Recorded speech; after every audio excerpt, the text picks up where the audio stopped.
Are you ready for the data revolution? Do you have the skills needed to stay ahead?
Oke, kita mulai ya. Assalamualaikum warahmatullahi wabarakatuh.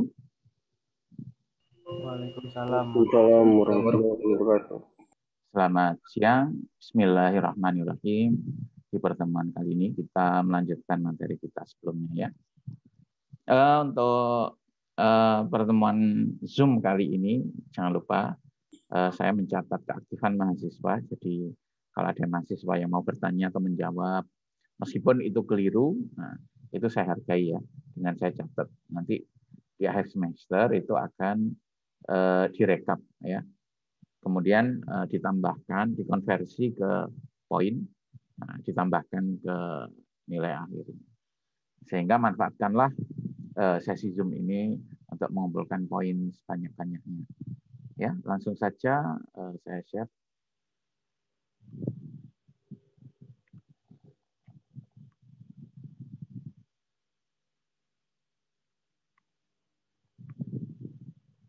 Oke, di pertemuan kali ini serba-serbi database ya.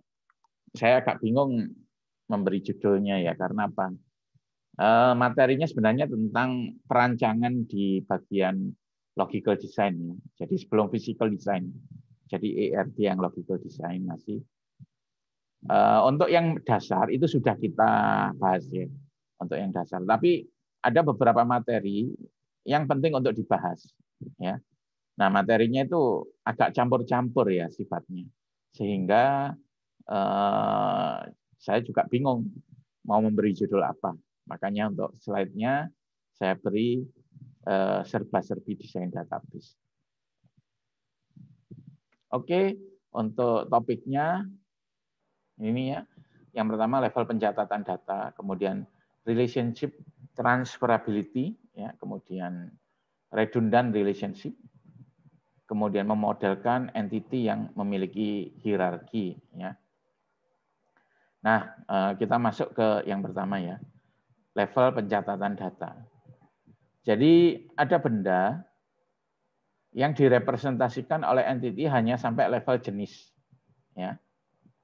Ada benda yang direpresentasikan oleh entity itu sampai level satuan barang. Ya. Jadi untuk entity yang level jenis itu dia nggak mencatat satuan barangnya, ya, tapi hanya apa? Sampai level jenisnya saja, ya. Contoh ya, di sini database toko buku. Ya, database toko buku. Nah, di database toko buku itu kan ada entity buku. Nah, entity buku itu merupakan entity yang mencatat atau mewakili benda itu sampai level jenis saja. Nggak sampai level satuan buku, ya. Ada yang bisa membantu menjelaskan kenapa kok entity buku di database toko buku yang sudah kita bahas itu merupakan entity yang merepresentasikan barang itu sampai level jenis, bukan level ini, bukan level satuan barang. Silakan kalau ada yang bisa membantu. Izin menjawab, Pak. Oke, Raffi. Ini kelas G ya? Iya, kelas G, Pak. Nah, menurut saya itu kenapa sampai satuan level jenis itu karena di dalam buku itu terdapat banyak judul, Pak. Atau beberapa judul itu, Pak. Terdapat beberapa judul. Ya, terima kasih. Yang lain mungkin bisa melengkapi atau menambahkan. Kenapa untuk database toko buku?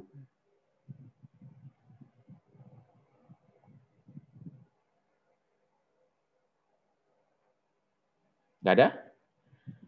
Jadi ini database yang sudah kita bahas ya sebagai contoh untuk perkuliahan tatap muka, ya, sistem basis data. Jadi entity buku itu merepresentasikan satu judul buku ya, bukan buku fisiknya. Jadi misalnya di toko tersebut ada 20, ada stok 20. Itu tidak, tiap stok itu tiap eksemplar itu nggak dicatat, nggak di-entry ke database. Ya, cuman misalnya bukunya beternak lele. Beternak lele 20 gitu aja nyatetnya di database ya. Jadi dia tidak mencatat untuk setiap eksemplar, enggak. Hanya mencatat satu judul buku. Ya. Jadi entity buku, instannya itu merepresentasikan satu judul buku, bukan satu eksemplar buku. Ya. Kalau terjadi penjualan, ya, di detail penjualan, hanya dituliskan ID buku, ID penjualan, serta jumlah. Misalnya ya, buku beternak lele. Misalnya ada penjualan, nomor notanya 100. Ya. Dia beli misalnya bukunya yang ID-nya 1, beternak lele. Terus kuantitinya 5. Jadi Anda beli 5 eksemplar. Ya. Anda perhatikan, ketika kasirnya itu, kalau Anda beli ya di toko buku, ketika kasirnya itu mencatat pesanan Anda, apakah tiap buku itu di-scan sendiri-sendiri? Kan enggak. Ya. Di-scan cukup satu kali saja. Ya. Di-scan cukup sekali saja, kemudian mungkin dia langsung enterkan 5 gitu. Ya. Jadi kalau ada penjualan, data setiap eksemplar buku, ya, itu tidak dicatat di database toko buku. Ya. Kalau misalnya ya kita mau curang ya, atau ginilah, misalnya kita sudah beli buku 5, ternyata satu itu kondisinya kurang bagus, misalnya sudah lumset gitu, itu sudah beli ya, sudah beli. Anda misalnya mau tukar, Mbak, saya tukar Mbak ini satu eksemplar. Mbaknya itu gampang aja, nggak apa-apa Mas, ini silakan, nggak apa-apa. Ya, kenapa? Karena itu pencatatannya hanya sampai level judul buku, nggak sampai level persatuan eksemplar buku. Ya. Oke, sampai di sini ada yang ditanyakan? Silakan. Nah ini ya ERD-nya. Nah ini dari ERD toko buku ya. Jadi untuk yang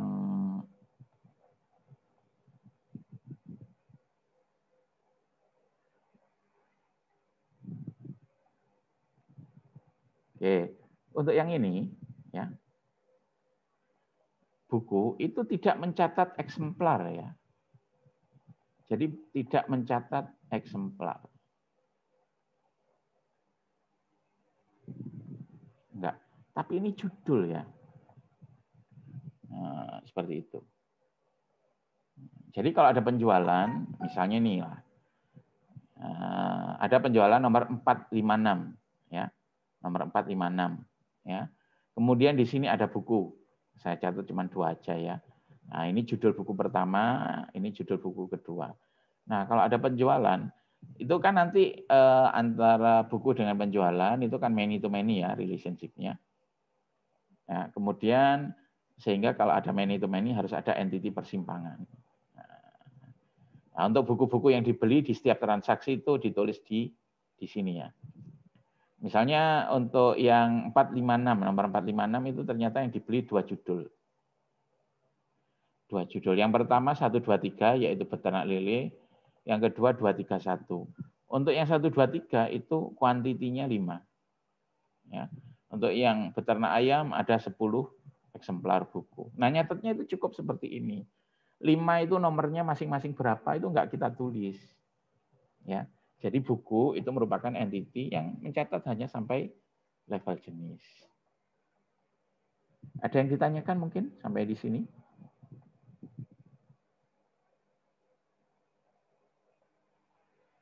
Nggak ada? Nah, ada entity yang instannya itu merupakan level satuan barang. Ya. Jadi sampai level satuan barang. Contoh ya, database persewaan buku. Nah, ini berbeda. Sama-sama entity buku, tapi yang satu itu level jenis, yang satu itu level sampai satuan barang. Ya, silakan.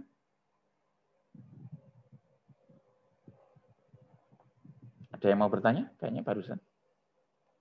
Enggak ada? Oke, kita lanjut. Ya, jadi database persewaan buku ya. Ada yang bisa menjelaskan kenapa entity buku pada database persewaan buku ini entity yang instannya itu mencatat level satuan barang? Apa bedanya dengan toko buku? Karena saya Pak izin menjawab Pak. Ya, berapa NIM-nya? 3036 Pak. 3036. Silakan. Muhammad Rafli ya? Iya Pak, benar Pak. Oke. Silakan.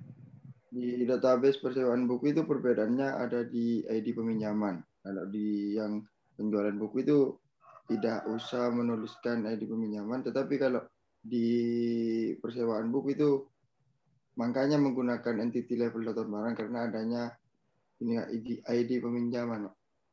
Mungkin seperti itu, Pak. Oke, terima kasih. Mungkin yang lain ada yang membantu menambahkan?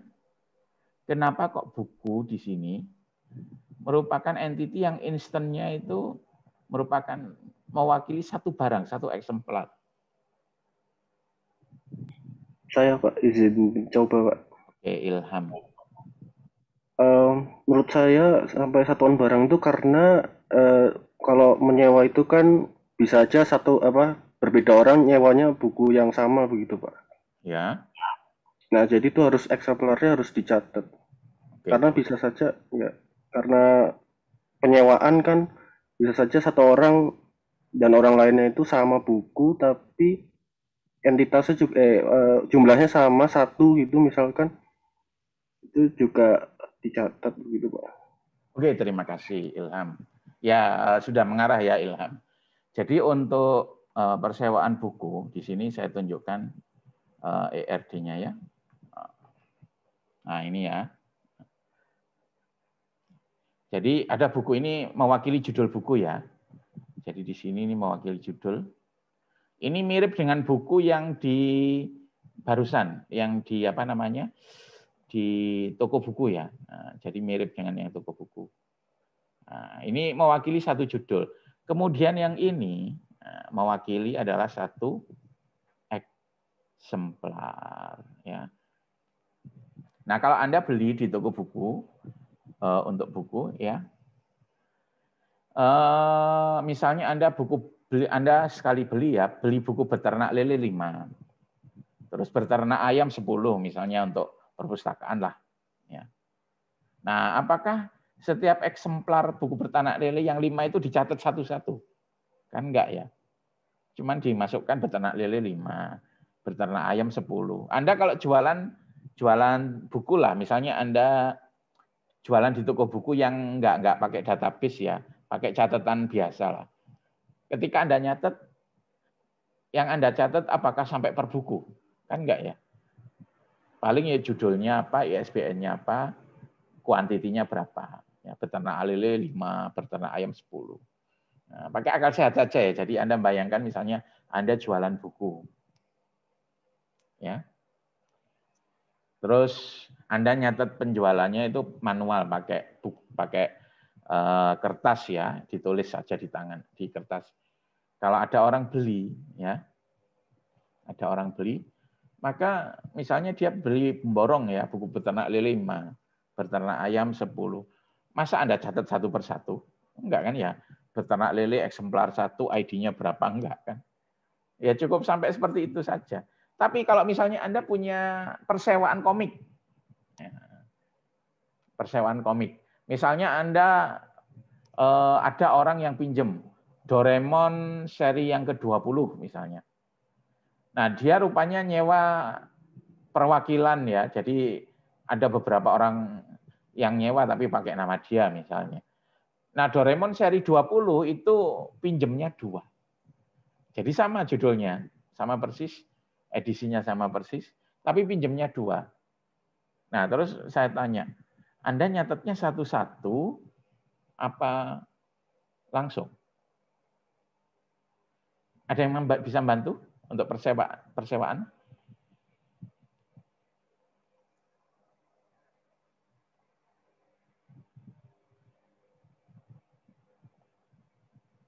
Ya, bagaimana cara mencatatnya?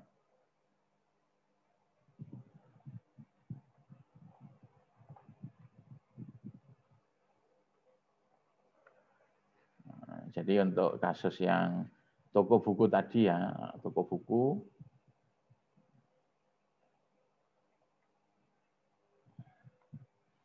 Itu misalnya beternak lele, misalnya ya, ini kita nyatet penjualannya secara manual ya. Ada satu orang beli buku beternak lele 5, borong. Terus beternak ayam 10. Ya. Nah, Anda ketika mencatat ini apa perlu? Yang 5 itu Anda catat satu persatu kodenya berapa gitu. Kan nggak usah ya, cuman beternak lele 5, beternak ayam 10 gitu toh. Kalau ketika menerima bukunya terus ada satu yang lungset, orangnya misalnya minta ganti. Pak, ini satu eksemplar kok lungset, saya minta ganti. Langsung aja diganti. Ya. Jadi untuk yang ini tidak mempermasalahkan eksemplar atau bentuk fisik buku. Ya. Jadi hanya sampai level jenis ya. Tapi kalau misalnya Anda persewaan buku ya, ada orang pinjam misalnya Doraemon seri 20, tapi dia pinjam 2 buah, ya 2 buah. Karena mungkin yang satu untuk dia, yang satu titipannya teman gitu. Ya. Apakah Anda cuman nyatetnya seperti ini? Kan enggak. Doraemon seri nomor 20, ya. Terus kopi yang keberapa? Misalnya ada misalnya di rental komiknya itu ada 5 eksemplar. Kopi nomor 1. Doraemon nomor 20, kopi nomor 2. Bisa jadi malah tiap kopi itu beda harganya ya. Yang kopi 1 itu misalnya sudah beli lama, pas harganya masih murah, misalnya sewanya cuma 4.000. Nah, kalau yang ini belinya baru, harganya masih sudah naik, sewanya jadi 5.000. Nah, jadi berbeda ya antara yang atas dengan yang bawah. Yang atas, entiti buku, nah, itu hanya menunjukkan apa? Satu judul buku ya. Nah, yang ini. Nah, ini mewakili satu judul buku. Ya.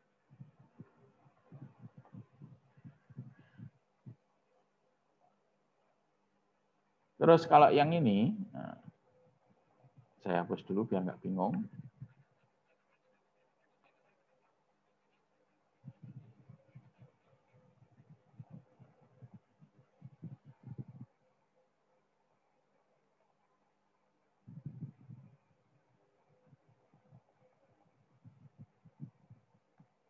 Ini mewakili tiap instannya itu mewakili satu apa? Judul buku. Kalau yang ini satu eksemplar buku ya. Nah, untuk persewaan komik misalnya.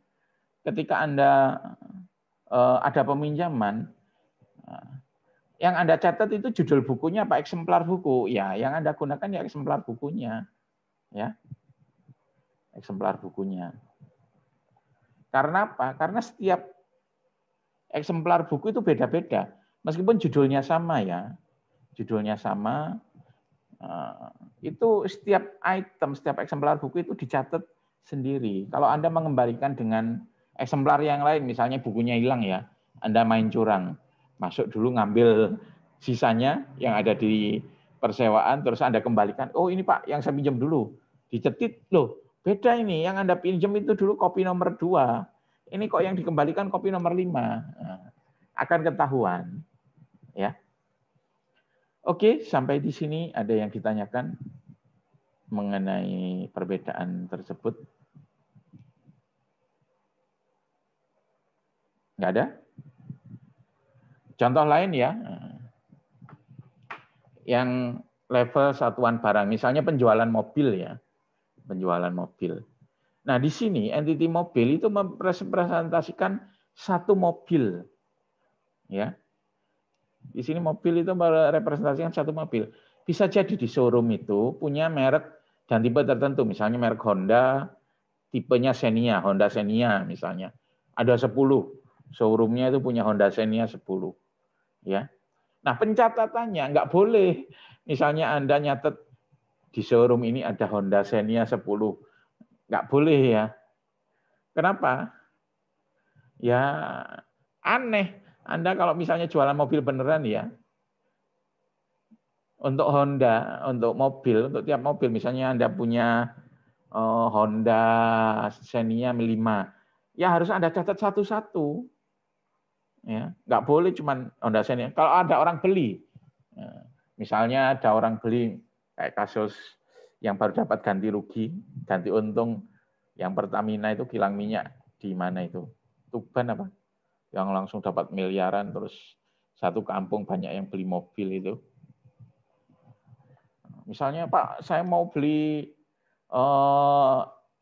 Innova 2. Ketika nyata di nota, masa Innova 2, misalnya 600 juta, masa seperti itu? Enggak ya.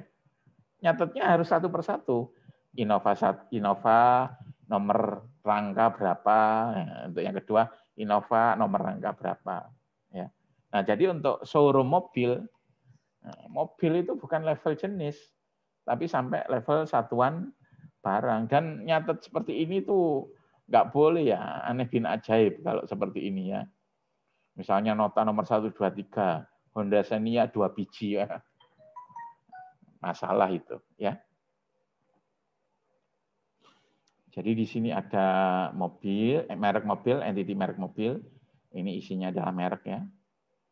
Terus ini tipe. Merek itu misalnya Honda, Suzuki ya. Kalau tipe misalnya, maaf saya nggak punya mobil, jadi nggak hafal tipe-tipe mobil. Xenia, Avanza, Innova gitu misalnya ya. Nah ini mobilnya, ini satu mobil ini per satu mobil itu dicatat di sini. Jadi entity mobil dia mencatat sampai persatuan barang. Ya. Jadi misalnya di sini ada Honda Xenia 5, ya nggak boleh ditulis di sini Xenia 5, enggak. Ya di sini ya ditulis ID mobilnya berapa, nomor rangkanya berapa. Jadi untuk per satu mobil ya ditulis nomor rangkanya berapa, nomor warnanya bagaimana, harganya berapa. Seperti itu ya. Sehingga kalau ada transaksi penjualan itu relationship-nya kan dengan mobil ya, dengan mobil. Nah, di sini untuk per satu mobil yang terjual itu ini ditulis satu baris. Jadi misalnya dia sekali beli langsung beli 2 mobil dalam satu nota. Nggak boleh ditulis Xenia 2 gitu, enggak. Ya, yang pertama apa mobilnya, nomor rangkanya berapa. Seperti itu. Oke, sampai di sini ada yang ditanyakan mengenai perbedaan antara level pencatatan data? Nggak ada? Oke, kalau nggak ada kita ganti topik ya. Relationship transferability. Ya. Oke, ada yang bisa membantu menjelaskan apa itu relationship transferability?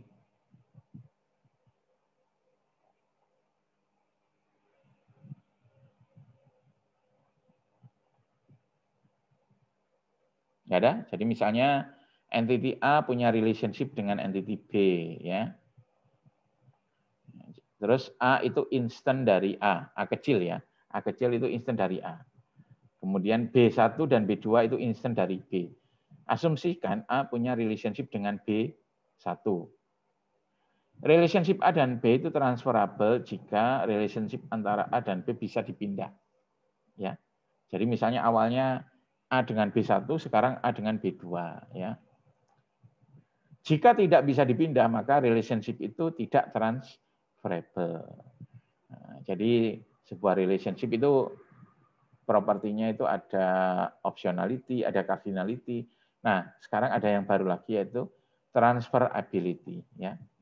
Apakah relationship-nya itu bisa dipindah? Contoh ya, di sini ada departemen. Departemen itu bukan kementerian, maksudnya di sini bagian ya. Kalau di perusahaan itu misalnya ada bagian keuangan, ada bagian penjualan, itu maksudnya departemen.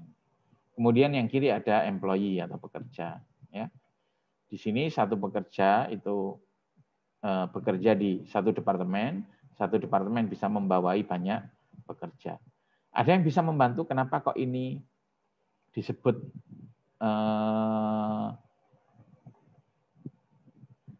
relationship-nya transferable atau bisa ditransfer.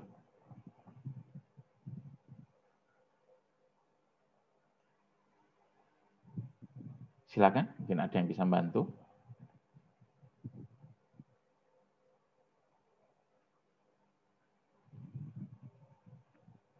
Nggak ada?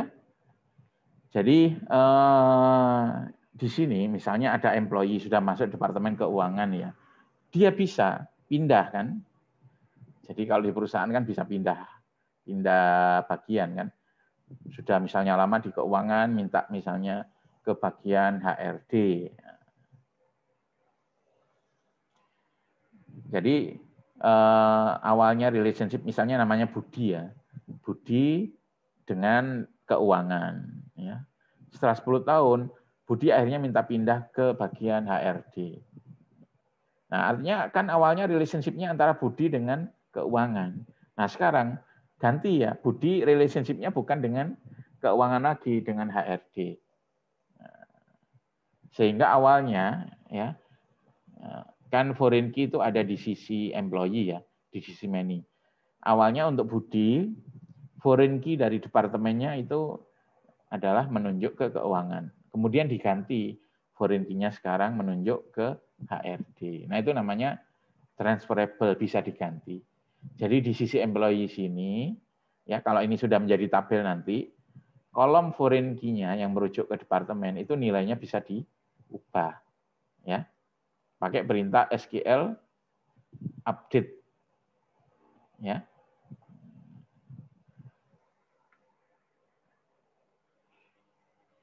Oke.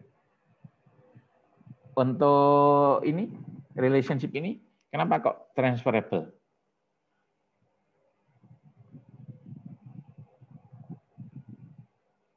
Yang bisa bantu?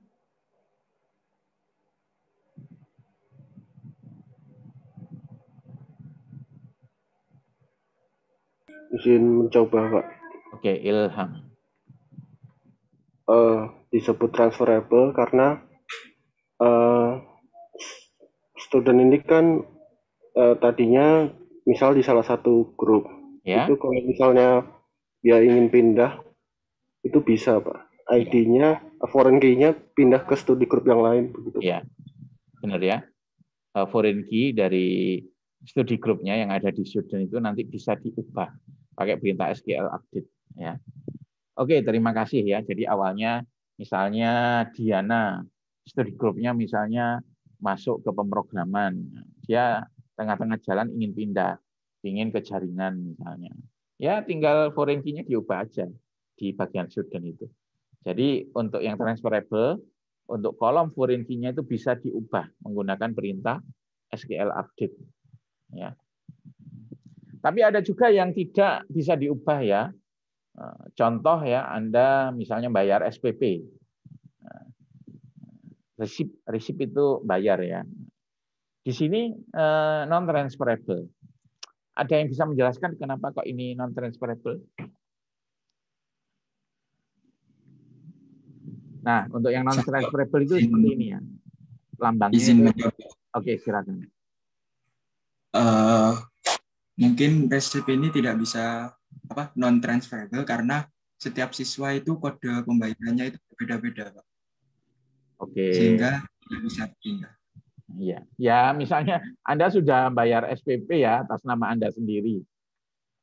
Terus tiba-tiba, waduh, ini saya pindah atas nama teman Anda, balik lagi ke bank. Pak, yang barusan Pak, Pak, namanya diganti dengan nama teman saya aja Pak. Ya nggak boleh. Ya.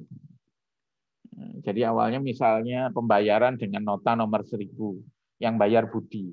Budi sudah bayar. Ya. Di notanya itu ada ID-nya, di resipnya itu ada foreign key yang menunjuk ke Budi. Nah ternyata Budi balik, Pak, Pak, saya minta tolong resipnya ini di atas namakan teman saya, Diana. Nah, itu nggak boleh. Masa sudah bayar atas nama Budi, terus namanya atau foreign key-nya mau diganti dengan ID-nya Diana, nggak boleh. Ya, nah itu Anda setting non-transferable. Jadi foreign key-nya pada sisi receipt yang merujuk ke student itu nggak bisa diubah lagi. Setelah di entry, di insert, nggak bisa diubah lagi ya. Nah, untuk non transferable itu ditegakkan dengan pemrograman ya. Ada yang sudah pernah nyoba ini, bikin DDL melalui Oracle Data Modeler. Kenapa saya minta Oracle Data Modeler? Karena Oracle Data Modeler itu dia bisa generate DDL ya. Jadi ada modeling tools untuk pemodelan yang cuma gambar tok. Ya. Visio itu cuma bisa gambar tok. Ya, tapi kalau Oracle Data Modeler itu bisa melakukan pengecekan, bisa menambahkan primary key, bisa menambahkan foreign key. Jadi jauh lebih banyak fasilitasnya. Maka ada mahasiswa yang minta itu saya larang. Kalau kamu di SBD ini harus pakai Oracle Data Modeler. Setelah lulus terserah kamu mau pakai apa gitu. Oracle Data Modeler salah satu favorit fasilitasnya adalah melakukan dari gambar ERD bisa membuat DDL lengkap untuk satu database. Nah, tapi kemarin tidak saya beritahu karena ya nanti Anda langsung pakai fasilitasnya langsung, ya. Nah, tapi bisa. Nah, jadi di file tinggal file kemudian ekspor DDL gitu. Ya. Nah, untuk yang relationship yang non transferable itu nanti oleh Oracle Data Modeler ya. Jadi non transferable itu kan nanti foreign key-nya kan nggak boleh diubah lagi ya. Jadi setelah kita insert pertama nggak bisa diubah lagi. Nah, itu ditegakkan menggunakan teknik yang namanya trigger. Nah, trigger ini tidak Anda pelajari di sini ya, tapi nanti di pemrograman SQL. Nah, bagaimana cara nyetingnya? Cara nyetingnya gini. Anda kan sudah bisa bikin relationship, terus sudah bisa bikin entity ya. Nah, untuk relationship yang Anda setel non-transferable itu Anda double klik di garisnya, ya. Terus kan akan keluar seperti ini ya. Nanti di bagian menu-nya, kalau Anda mau transferable bisa diganti ya, foreign key-nya bisa diubah-ubah, itu di sini dicentang ya. Tapi kalau yang non transferable sini centangnya dihilangkan seperti itu. Ya. Sampai di sini ada yang ditanyakan?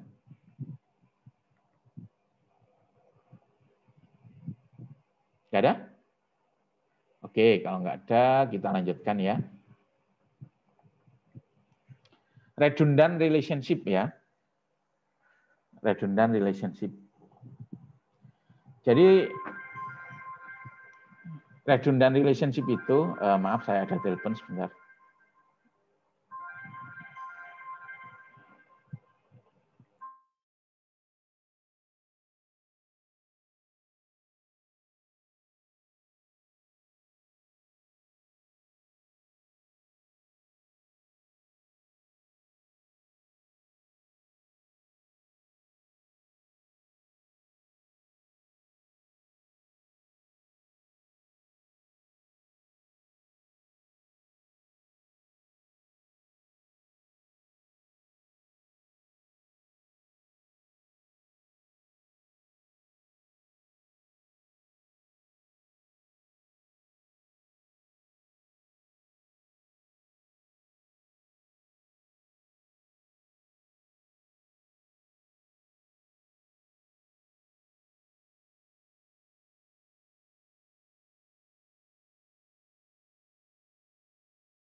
Oke, kita lanjutkan ya.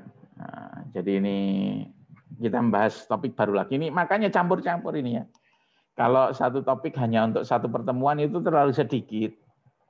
Ya, makanya saya masukkan banyak topik di sini, tetapi akhirnya sulit memberi judul ya. Makanya PPT-nya itu diberi judul serba-serbi database. Jadi relationship yang datanya bisa diturunkan dari gabungan beberapa relationship lain ya. Kalau ada redundant relationship maka hapus yang direct ya. Jadi hapus yang direct yang informasinya bisa diturunkan dari gabungan beberapa relationship lain. Ya, contoh. Nah, oke, di sini ada relationship antara provinsi dengan kecamatan. Ya, tapi ada juga provinsi ke kabupaten, kabupaten ke kecamatan. Ya. Nah, sekarang yang direct itu yang antara provinsi ke kecamatan langsung, ya. Itu namanya direct. Nah, itu bisa dihilangkan. Ada yang bisa membantu menjelaskan kenapa kok bisa dihapus relationship-nya? Silakan. Izin menjawab, Pak. Oke, silakan. Dihapus karena dari provinsi ke kecamatan itu kan sama aja kayak menulis di paket gitu, Pak. Kan dari provinsi ke kabupaten dulu, habis itu baru ke kecamatan bisa, Pak. Oke, coba diulangi. Jadi kan kayak menuliskan alamat di paket begitu, Pak. Ya. Bisa. Jadi langsung jangan langsung begitu, Pak, dari provinsi ke kabupaten dulu, habis itu baru ke kecamatan. Oke, terima kasih. Ada yang bisa membantu menambahkan penjelasannya? Izin mencoba, Pak. Fasih, silakan. Nggak apa-apa, gantian.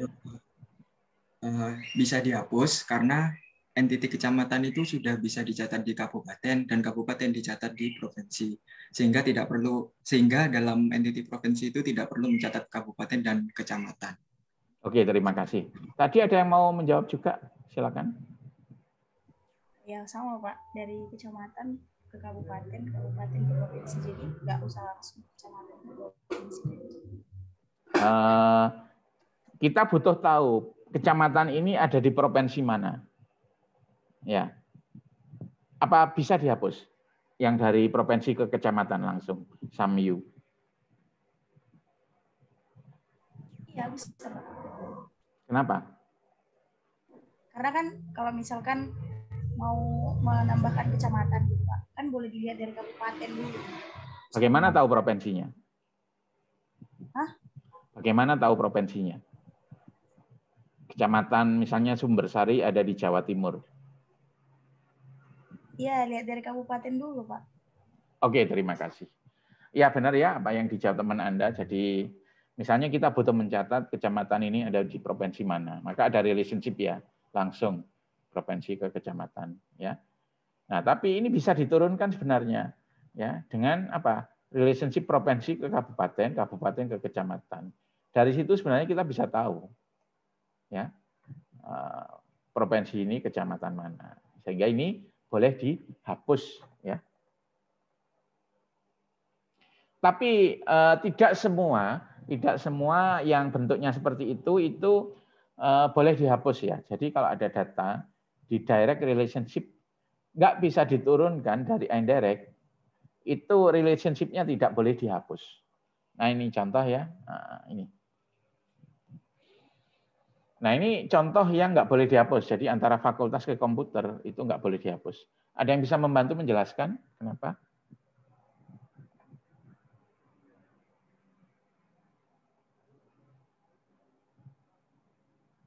Saya mungkin mau mencoba jelasin, Pak. Immanuel, silakan. Ya, jadi komputer ini nggak bisa dihapus, soalnya kita nggak bisa ngetahuin data komputer ini ada di fakultas mana lewat pegawainya aja, Pak, gitu, Pak. Kenapa? Karena pegawainya ini kan menggunakan komputer ini nggak di satu fakultas itu aja gitu, Pak, maksudnya. Oke, terima kasih. Ya, Pak. Makasih, yang Pak. lain mungkin ada yang bisa bantu menambahkan?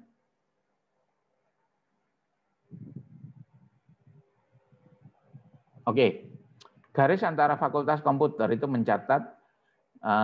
menunjukkan bahwa komputer ini dimiliki oleh fakultas apa, gitu ya. Nah, itu perlu dicatat. Terus yang dari fakultas ke pegawai itu menunjukkan bahwa pegawai ini berada di fakultas mana. Nah, setiap pegawai di sini diberi fasilitas komputer. ya, diberi fasilitas komputer. Sehingga maksudnya komputer itu anggap saja laptop atau desktop ya.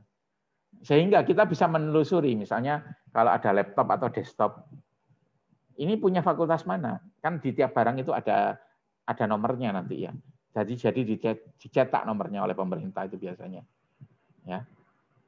Jadi komputer ini punya siapa? Apakah punya Fasilkom, apakah punya MIPA, itu bisa dilihat. Ya, karena apa? Karena kan kita catat ya. Komputer ini pegawai ini pegang laptop ini, pegawai ini pegang komputer yang ini kan gitu. Sehingga kita bisa tahu bahwa komputer ini punya fakultas mana. Karena setiap pegawai itu kan juga tahu fakultasnya ya. Tapi ini nggak boleh dihapus. Kenapa? Karena ada komputer yang tidak diatasnamakan pegawai. Misalnya komputer server. Misalnya Fasilkom, dia punya komputer server, beberapa server. Nah kalau server itu kan nggak diatasnamakan pegawai ya. Sehingga kalau misalnya kita mencari ya fakultas Fasilkom itu punya komputer apa saja lewat jalur pegawai, nanti yang servernya itu tidak akan ketahuan, nggak akan tercatat. Ya. Kenapa? Karena server itu tidak diatasnamakan pegawai. Jadi ada komputer-komputer di sini yang nggak diatasnamakan pegawai. Ya. Sehingga garis antara fakultas dengan komputer itu tetap harus dipertahankan. Kalau dihilangkan itu nanti komputer server yang punya Fasilkom itu tidak akan tercatat, ya tidak akan masuk ke database bahwa dia punya Fasilkom. Ya ada komputer gitu aja. Ini punya siapa ini? Punya siapa? Ya nggak ada catatannya, nggak bisa ditelusuri dari pegawai karena apa? Untuk server kan bukan diatasnamakan pegawai. Ya kalau laptop atau ini ya, laptop atau komputer desktop itu ya, bisa diatasnamakan pegawai. Saya bawa satu laptop dari kampus. Laptop yang saya pakai itu dari kampus, ya dari Fasilkom. Sehingga laptop saya itu akan ketahuan punya Fasilkom. Kenapa? Karena ada catatan bahwa laptopnya punya saya, dibawa oleh saya. Dan saya adalah anggota dari Fasilkom. Tapi untuk server, wah nggak kecatat. Fasilkom itu punya server. Ya. Kenapa nggak bisa dicatat? Nggak bisa ditelusuri kalau dari pegawai. Namanya server kan nggak bisa diatasnamakan pegawai. Jadi tetap ini harus ada. Jadi tidak semua yang indirect itu bisa dihapus. Yang direct itu bisa dihapus. Ya. Sampai di sini ada yang ditanyakan? Ada? Nah, terus ini lagi ya, ada lagi pemodelan data hierarkis ya. Jadi ada data yang mempunyai sifat hierarkis ya, dan itu umum. Contohnya apa? Jabatan organisasi ya, silsilah keluarga, komponen mesin ya. Nah ini contohnya. Ini jabatan dalam organisasi. Presiden yang paling tinggi presiden, ada director, ada manager, ada entry level employee. Nah, sebenarnya semua level ini adalah kan masuk entity pegawai kan. Jadi semuanya dia masuk entity pegawai. Cuman masing-masing itu ada kekhususannya sendiri ya, punya atribut masing-masing. Jadi ada atribut yang dimiliki oleh ini ya, khusus presiden. Jadi ada atribut atau relationship yang umum. Ya. Presiden punya director, punya manajer, punya employee biasa punya. Misalnya nama, NIP, ya, tanggal lahir, nomor HP. Nah, itu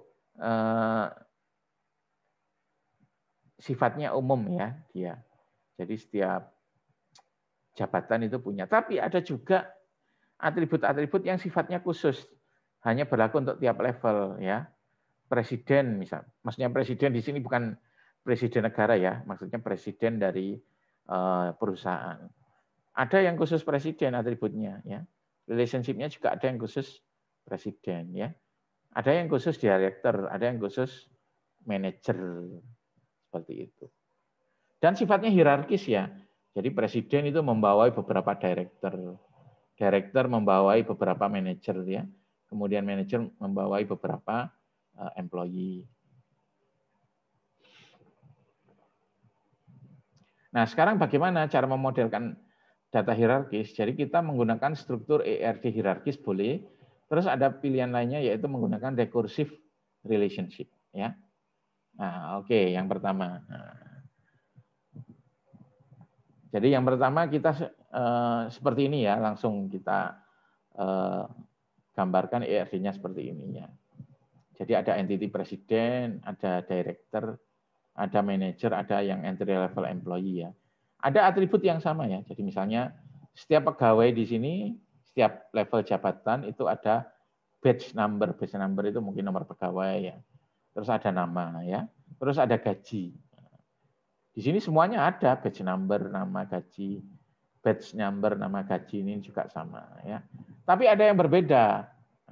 Kalau presiden itu ada fasilitas mobil dinas. Nah, makanya ada atribut car plan ya. Kalau director itu ada bonusnya.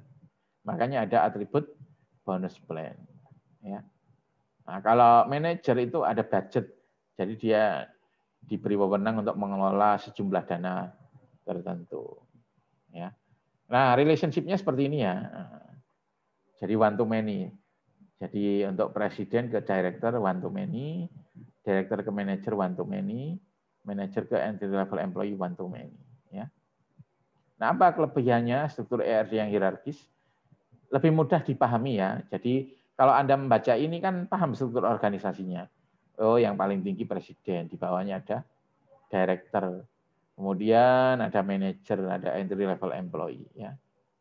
Terus bisnis rule-nya juga lebih tercermin ya. Terus setiap entity boleh memiliki atribut wajib sendiri, nggak campur-campur ya. Contoh kayak presiden itu ada car plan-nya, yaitu hanya berlaku khusus untuk presiden. Yang director nggak boleh. Kemudian setiap entity itu juga bisa memiliki relationship sendiri-sendiri ya. Jadi misalnya presiden punya relationship ke A, tapi yang director punya yang ke B. Jadi dia punya relationship sendiri-sendiri bebas, ya, tanpa tercampur dengan relationship milik entity lain, ya. Lebih sesuai untuk pemodelan data hierarkis yang level hierarkinya diketahui dari awal. Jadi contoh misalnya di struktur organisasi perusahaan ya sudah jelas ada presiden, ada director, ada manager, ada yang entry level ya. Tapi kalau misalnya untuk perusahaan atau untuk organisasi yang nggak jelas, nah itu ini ya nggak boleh, nggak bisa seperti ini. Misalnya levelnya nggak jelas. Kalau ini kan jelas 4 level. Organisasi Anda berapa level? Waduh, nggak jelas Pak, itu tergantung jumlah ya. Kalau misalnya pegawainya sedikit ya 4 level cukup. Kalau misalnya banyak bisa nambah 5 level. Kalau bertambah lagi nanti bisa nambah menjadi 6 level. Nah itu nggak boleh, nggak bisa kalau seperti ini. Ya.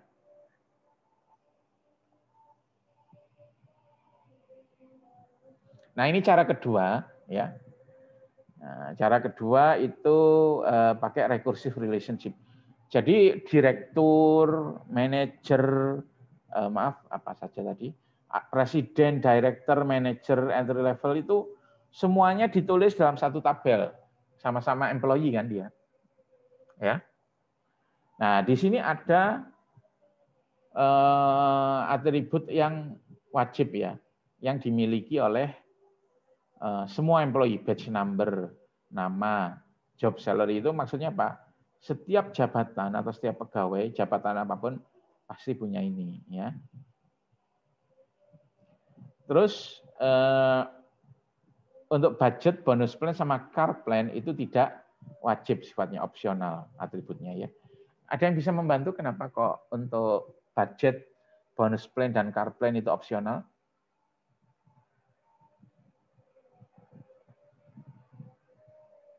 Izin menjawab, Pak. Oke, silakan Ilham.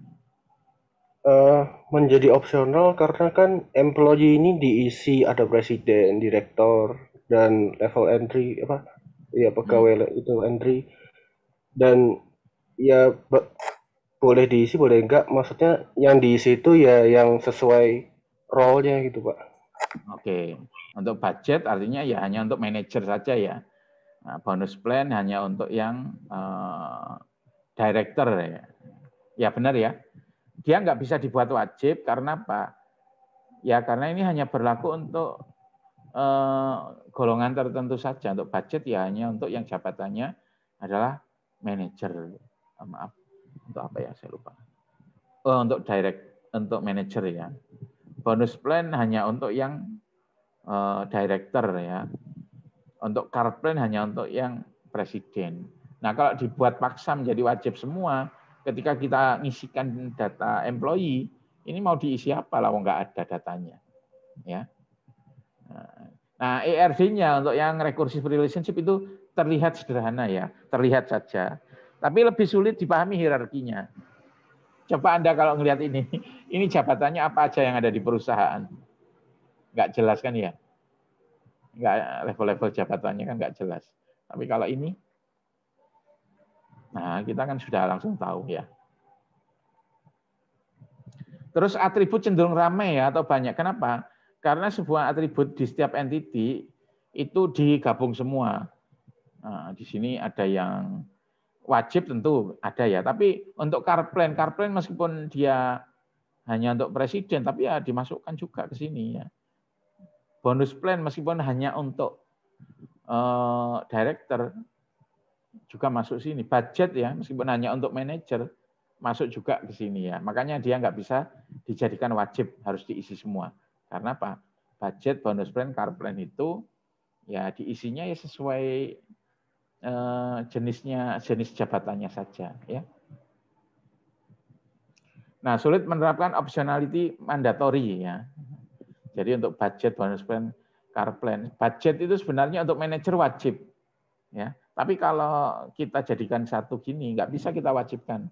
Kenapa? Karena employee biasa kan nggak perlu ngisi, nggak punya budget dia ya. Car plan bagi presiden sebenarnya wajib. Tapi kalau di sini di model yang seperti ini rekursif ini itu ya nggak bisa kita paksakan wajib ya. Kenapa? Ya karena dia bukan hanya berisi presiden saja, ada di sini ada employee biasa yang nggak punya car plan. Ya, kalau dipaksa optionality-nya mandatory, kalau di entry ya mau diisi apa untuk yang employee biasa ya. Ini untuk lebih sesuai untuk pemodelan data hierarkis yang level hierarkinya tidak tetap ya. Atau tidak bisa ditentukan dari awal. Nah, ini contohnya ya. Cara ngisinya. Jadi tetap di sini ada primary key, foreign key ya. Kalau sudah level tabel. Jadi yang one ya employee, yang many-nya juga employee juga ya. Nah, di sini ada foreign key itu menunjukkan siapa pimpinannya. Misalnya yang presiden itu Budi, ya ID pimpinannya 0 ya. Terus ada direktur, Benny sama Bisma ya. Pimpinannya adalah Budi, maka langsung ditulis ID-nya Budi di sini sebagai foreign key. Jadi dia menunjuk ke primary key yang dirinya sendiri ya. Jadi yang baris nomor 2, nomor 3, nah itu foreign key-nya isinya satu-satu. Karena apa? Karena pimpinannya memang Budi ini. Tidak menunjuk ke tabel lain ya. Terus Lina sama Doni ya. Nah, itu 2. Ya. Dia artinya dia pimpinannya adalah Benny. Oke, sampai di sini untuk tabel ini ada yang mungkin kurang paham untuk rekursi. Izin bertanya, Pak. Oke, silakan. Nah, saya mau bertanya yang di slide 31, Pak.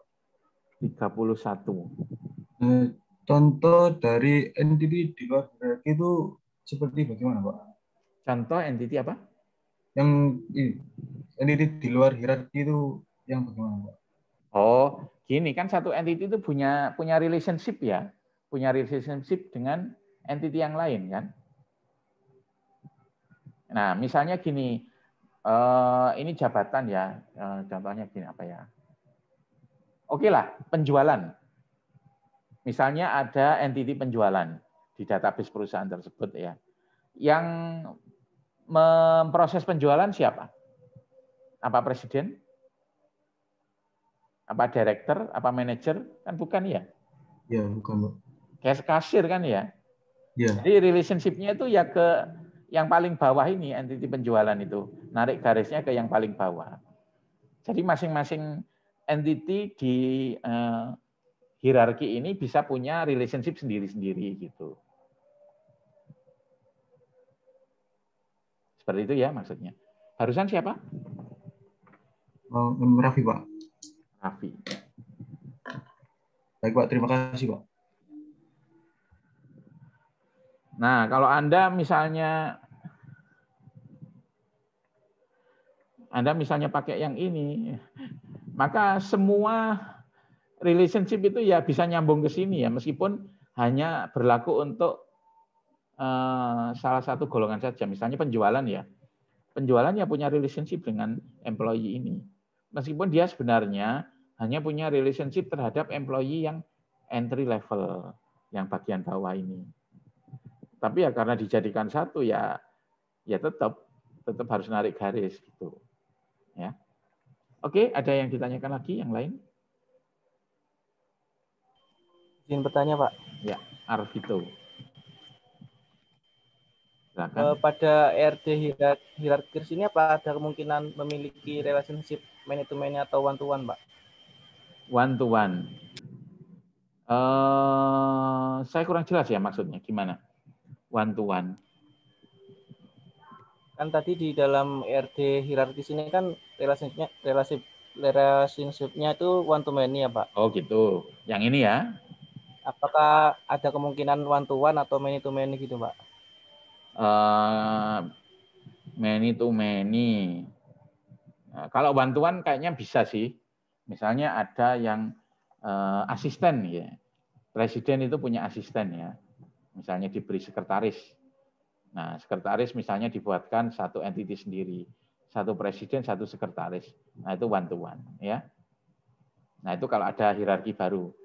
Kalau many to many bisa jadi kalau misalnya bisa pindah-pindah. Ya.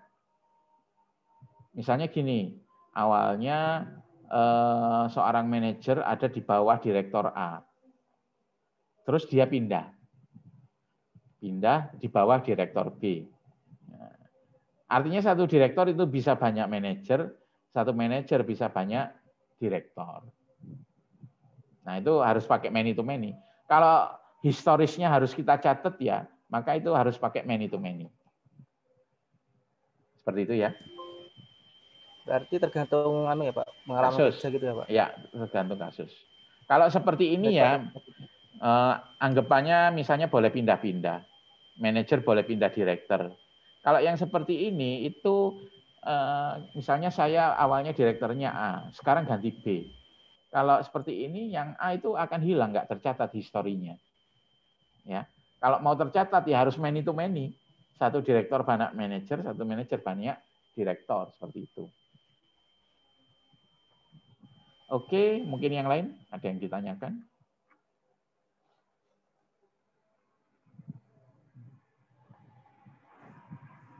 Nah, contoh lain ya yang bisa pakai rekursif. Ini sulit kalau misalnya dibuat dalam bentuk yang hierarkis ya.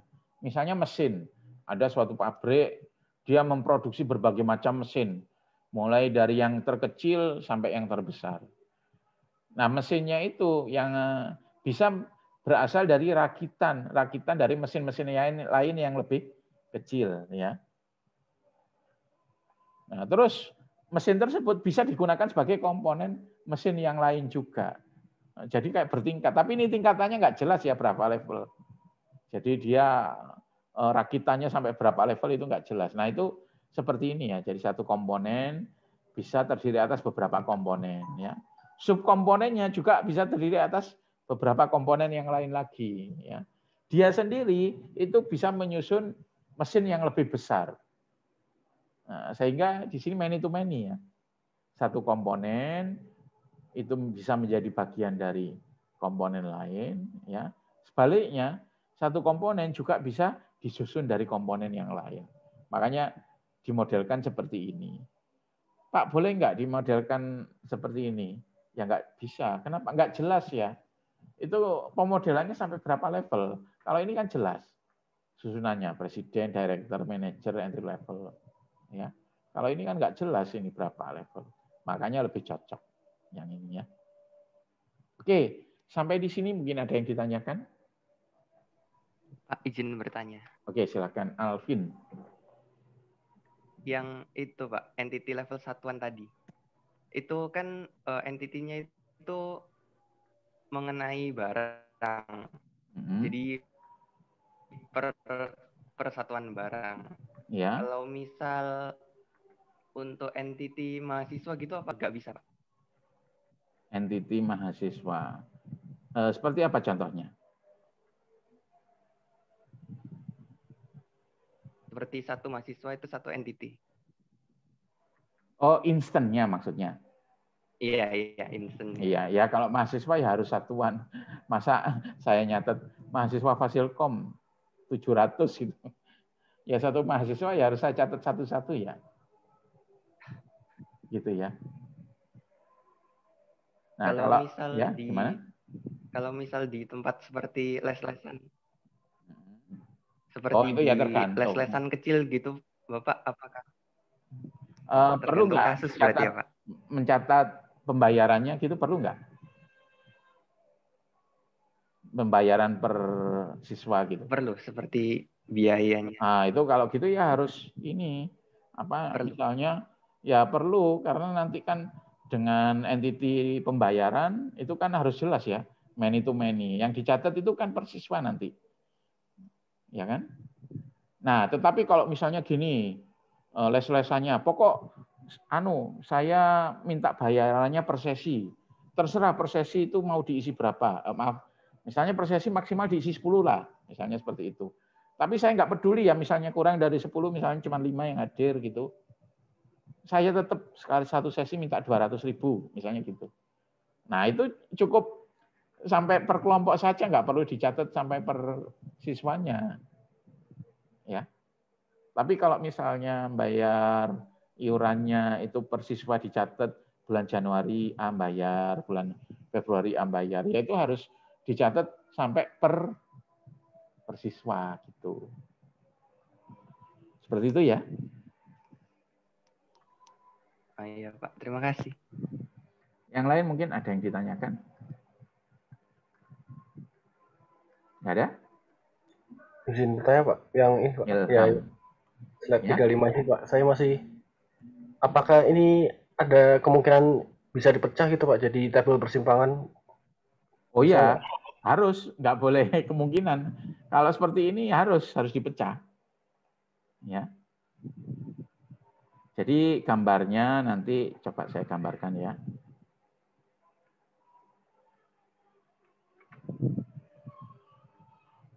Ini nggak boleh dibiarkan, jadi di level logical sudah harus dipecah. Nggak bisa ini kalau nggak dipecah.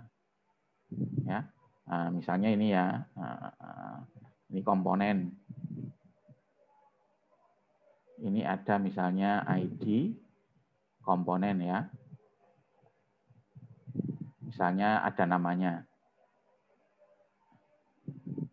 Nah, di sini kan ada ini ya, many to many tapi dengan dirinya sendiri ya. Nah, nanti harus dipecah ini. Nah, ini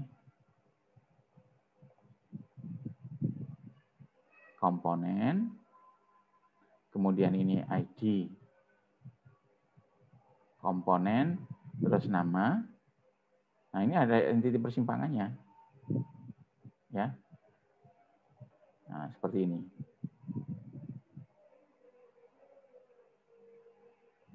Nah, seperti ini ya. Nah, misalnya ini saya namakan pasangan komponen. Ya. Ini disusun oleh ini menyusun ya.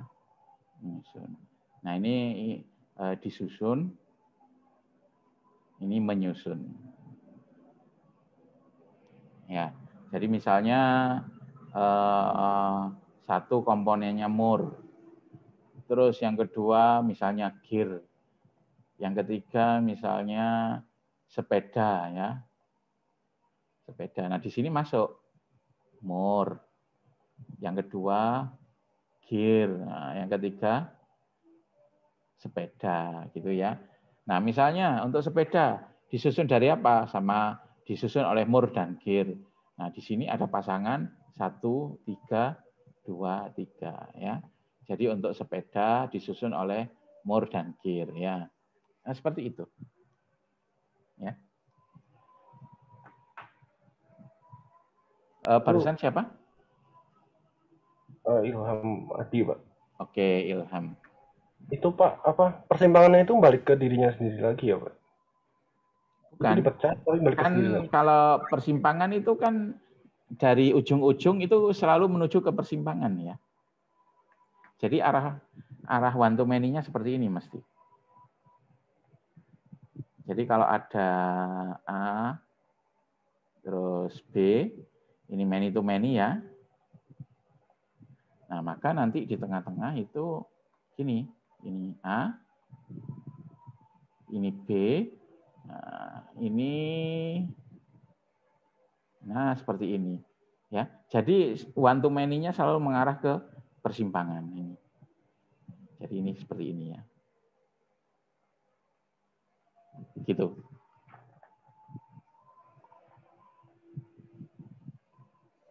Kalau biasanya kan jadi 3 ya Pak. Ini cuma jadi 2 begitu Pak. Iya, karena ujung-ujungnya ya karena memang yang ini kan memang ujung-ujungnya adalah 2 entity kan ya. Nah, iya. Kalau ini ujung-ujungnya kan memang 1. Oh iya ya. Oh ya, terima kasih Pak. Oke.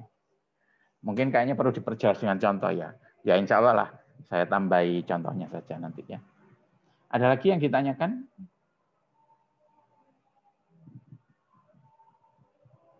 Nggak ada? Oke, kalau nggak ada, kita cukupkan sampai di sini ya.